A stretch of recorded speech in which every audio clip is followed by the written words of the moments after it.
আমি দায়িত্ব বুঝে না দিয়ে বিমানে করে পালিয়ে যাব। আমার তো সেকেন্ড হোম নাই, আমার তো বিদেশে বাড়ি নেই, দেশে শহরে আমার ঘর নাই, আমি ভাড়া করে থাকি। আমরা তো নিজেরা সেফ এক্সিট চাচ্ছি না, অর্থাৎ আমি এই দেশেই থাকবো, স্বাভাবিক এক্সিট চাচ্ছি। এই দেশ আমাদের, এটাই আমাদের শেষ ঠিকানা। আমরা তো নিজেরা সেফ এক্সিট চাচ্ছি না, অর্থাৎ আমি এই দেশেই থাকবো, স্বাভাবিক এক্সিট চাচ্ছি। আমরা দায়িত্ব বুঝেই দিয়ে আমি আমার ঘরে থাকবো।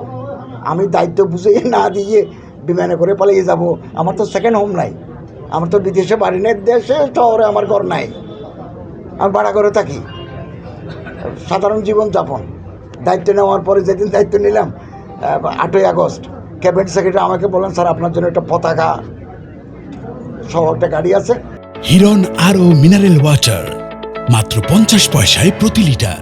আপনি বাসায় যান? আমার তো বাসায় নাই, আমি তো সকালবেলা ফ্লাইটে আসছি। তো তিনি আমাকে বললেন, তাহলে এক কাজ করেন, আমি একটা রেস্ট হাউস আপনার ব্যবস্থা করে দিই। এই দেশ আমাদের, এটাই আমাদের শেষ ঠিকানা। আমরা স্বাভাবিক এক্সিট চাচ্ছি, একটা নির্বাচন দিয়ে দায়িত্ব হস্তান্তর করে চাচ্ছি।